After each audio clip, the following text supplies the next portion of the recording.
We're rolling. Timer starts now. Mark. Hi, I'm Ford. And I'm Sky. And these are not our real names. These are our superhero names, and with our powers combined, we formed the writing partnership L. Skyford. Welcome to Booklandia. You've joined us today for a minisode, where we will geek out about literary topics like plot and character tropes, and maybe some book news. But before we get much further, did you know you can watch our faces do this episode by subscribing to us on Twitch at L. Skyford or YouTube at L.Skyford? You should do it. We give good face. And sometimes there's a dog bomb at Ford's house. This is true. For our other socials, you can follow us on Twitter at SkyfordL, on Instagram at L.Skyford. And if you're interested in our book, blog, or even more book reviews, head over to our website, lskyford.com. Lastly, this and every episode are chock full of oversharing and spoilers, and every episode is rated E for explicit. You have been warned. Hello, hello, hello, hello. Hi. So today we are finally getting to the part where, as we mentioned in our intro every time, we're going to do some character tropes. Bow, bow, bow. What are they? Why we need them? Why we love them? Some books that have them. And today, specifically, we are going to talk about the Sunshine Grump character trope. That is really hard to say. Sunshine Grump. Yeah, the Grump. Character Trump. Yeah, I didn't enunciate today. We did not warm up properly to talk about this. Yes, so Sunshine Grump is a hugely popular character trope, and just like genre tropes or plot tropes, I think character tropes are important to us because they're comforting. We recognize early on what type of character this is, and so we have certain expectations of how they will behave, and that is comforting. And reading, and particularly romance reading, is a lot of the time comforting. So this is just a layer of the blanket, if you will, of romance that we're all wrapped in. Sunshine Grump usually comes out very early on. Right, one of the characters is surly, and the other character always sees on the bright side. Yeah, is chipper and peppy. I feel like I'm the grump if I were to self-identify at all times. Yep. Hard and my dislike nickname from everything. my mom is. Sorry, what? Your heart is what? I said I hard dislike a lot of things. I see. Great. Well, I'm definitely the sunshine because that is, in fact, what my mother calls me. So, it's my nickname. I know. It's a lot to live up to. So that's a con in the first column. It's a lot to live up to. Right, and that's sort of what you brought up. Sorry, go ahead. Well, I was just going to say, so why does the Sunshine Grump trope work? It's a very clear arc of the story, right? If one person is super grouchy and the other person's like, just you wait, let me change your outlook on the world. That's a really clear character out, right? Like that, I immediately know what that character arc is going to be. Sure. And so again, I think it's very comforting to be like, we want to see, I mean, Mr. Scrooge, like we want to see a grump redeemed because we all want to, well, maybe not all of us, I'm generalizing, but people want to see a redemption story, and a grump is like a really safe redemption story, right? Like they're just a grumpy person. There's not a huge like they're not a bad person, they're just grouchy and they need to learn how to smile more frequently. So it's a very easy thing. Oh, man. I also think that a lot of people can either identify as a sunshine or a grump in general. Just, it's a very good, they're both very good umbrella terms. So as a reader, you're like, ooh, I identify with this character. As clearly we just did, right? Both of us were like, oh, I'm this and not that, which isn't to say that I don't have sunny days, but yeah, agreed. It is and I don't have grumpy days. Yeah, for sure. But that puts a lot of onus on the sunshine person to change the outlook of the grumpy person. That's a lot of emotional labor. Yes, I don't know that I can think of too many books in which they met in the middle, like where the sunshiny person finds some things that just get under their skin, and the grumpy person finally like sees the sun through the crowds and through the clouds. Through the crowds. Through the crowds. I think you're absolutely right that in most instances, one of them carries the entire relationship, and that isn't very realistic. Mm-hmm. Yeah.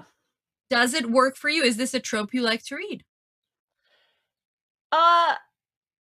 I find that yes, there are a lot of good instances of it, and it does give a lot of great character arc, like you mentioned, but it is still kind of problematic for me in that just let a person be a grumpy person. Just don't try and change people.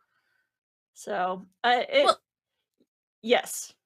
Yes. I think if we look at one of your examples, actually. Yeah. So if we look at, one of the recent examples of Grump and Sunshine is Jacob and Eve in Actor Age, Eve Brown by Talia Hibbert. Eve is very clearly a super glowy, super shiny sunshine, and Jacob is extremely grouchy at the everything, and I love it. They they have a fantastic like grouchy first impression, and it's just it's so good. I think their banter and their initial animosity towards each other is so well written, and I do think that ultimately it's not that she makes him a sunshine person or that she becomes grouchy because of him. They accept they believe that their human condition makes them unlivable with that, right? Each one of them must remain single to continue being either extremely sunny or extremely grumpy, and what they discover together is that the other one complements in a way that they can still remain themselves, but now as a couple. So right, I think they also meet on common ground in their love of service. Yes. And so that doesn't require either one of them to change. I love you, now change. Right. What I would like to argue, an OG Sunshine Grump. So like way back when, Romeo and Juliet. I saw that in your notes, and see OG Grump or Sunshine Grump that I would argue is Pride and Prejudice. True. Mr. Darcy is grumpus. Okay, but once again, we're going to have this fight about Elizabeth. She is also grumpy. I mean, Jane she is grumpy. The sunshine. I know. I agree. It's not a fight, though. I agree. She is. Okay. She is grumpy. So it's a grump, you guys. Whatever that means. We got a grump. We got a grump. Also, so on your R&J comment, so I find R&J extremely problematic as a romanticized as a romance. It is not a romance, and we have to stop saying it's a romance because she is 13 when she misguidedly kills herself. Sorry, content warning, and also spoiler alert. So it is. So it's my for like 400 years. I think we're okay. But my issue with R&J is that I don't want to include it in a romance character trope because it is not a romance and it should not be taught as such. And when people say things like it's the greatest love story ever told, I really want them to check themselves on teenage issues. Yes, on age of consent. And also on how it is kidnapping, and also Stockholm syndrome, and also 2 days, and also so like I have so much to say about R&J, and none of it is about Sunshine Grump. So I feel like I should just set them aside. Just pack it into a tight little ball, put it in a box, mail that box to yourself, and in 2 weeks we can talk about it when it arrives at your house. There we go. We can unload it on a Okay. different minisode that is just called Okay, Why great. R&J is Not Okay. Excellent. Love Okay, it. so going back to our Sunshine Grump stories, I do think you have Yeah. some really good ones picked out here.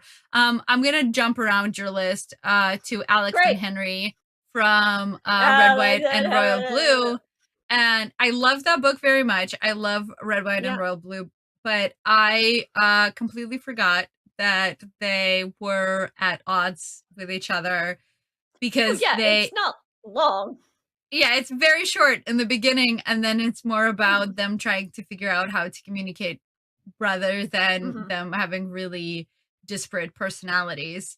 But Sure. yes, for a little bit of that. I mean, if we're gonna be in that boat, then I would also put The Boyfriend Project by Alexis Hall in this because Sure. they are very different personalities at the beginning, and one of them is Mhm. very grumpy, and the other one is also Flighty. I'd yes, say thank you. flighty. Thank you. And Yeah. then lastly, and very similarly in the flighty category, though also in the sunny category, I would put in Written in the Stars by Mm. Alexander Bellfleur. Fleur. Sorry, but I don't know why Fleur wouldn't come out. Bellfleur. Because they too, like I mean, Darcy in that, and to go back to Mhm. my Pride and Prejudice, Yeah. I mean, Written in the It is a Stars, in case no one caught that, is a modern retelling of Pride and Prejudice. Darcy should have been the giveaway, I feel like. ding ding ding. Yeah. Yes. Okay. I'm gonna let you do the other ones Uh, because you wrote the list. right. So, well, it's fine. I don't mind. Just critique my whole list. It's all just come at me. It's fine. So if you listen to our previous episode on To Love and To Loathe, we bring up the Sunshine Grump factor, I think a little bit on Diana and Jeremy, how Jeremy is a little bit of is the sunshine and Diana is the grump, which it's usually vice versa, female male. So that was a sort of a delightful little twist on the subject. And if you read The Devil Wears Black by L.J. Shen, Chase is a total grump and Maddie is, so cute in all of her printed outfits, her porcupine printed sundresses and all kinds of stuff. It's not my type. I don't wear those things, so I have opinions. And then lastly, from the Rosie Project by Graham Simison, Dawn and Rosie are also pretty stereotypical Grump Sunshine. Dawn also falls into the nerd category, so come back for that on a later episode. There are a lot of sexy nerds out there. Oh, so many sexy nerds do it for me, as you'll find out. This is just a teaser, but nerds A teaser for are it nerds. for me. Teaser for nerds. The people, not the candy. Yes, agreed. What else? Did we miss any? Did we forget any? Or any jumping out to you and you're just screaming into your telephone about which Sunshine Grump is the greatest of all time? Sky, Yeah, did we forget any? yes, actually, I have no doubt we forgot because I feel like this is a very common beginning to a lot Mhm. of romance books where where there is grumpiness that gets resolved. Very few things start on like we're both super happy about having met each other. Wait, that's not true. Meet cute ones Yeah. are like that. But Sure. I think a bunch of them start on like, oh, this person is so irritating, and then wait, hold on, Right. this person's actually really to my liking instead. So this Yeah. character trope really fits hand in hand with enemies to lovers trope as well, because it's still opposites attract. Yes, true. So agreed. So I guess in some of these instances, yeah, I'm not sure if I'm thinking of grumps and sunshines or if I'm just thinking of opposites attract or enemies to lovers because Sure. all of them are Yeah. sort of in the In the same same umbrella. Yeah. ballpark of two parts make a whole. And for those of you who believe in this very perfect clickable thing, like it just clicks into place, that's a very comforting thought. Yeah. In case you didn't figure it out from I- my sentence, I do not believe in that. Yes, in no way, if you self-identify as a Grump or a Sunshine, are we saying that you are not a whole and complete person. You are everything you need to be, just the way you are, and fucking embrace it because it's delightful. Exactly. Precisely like that. So are you, dear audience human, gonna pick up this book now that you've heard our review? Let us know in the comments. Have a suggestion for another review? Slide on into our DMs. If you like this adventure in books or updates on our upcoming projects, please follow, like, save, subscribe, rate, review us on Instagram at l.skyford, on Twitch at lskyford, and on Twitter at skyfordl. Phew. I'm Sky. And I'm Ford. And that's it for this minisode. We will see you next time on Booklandia, where every book is a whole world to explore.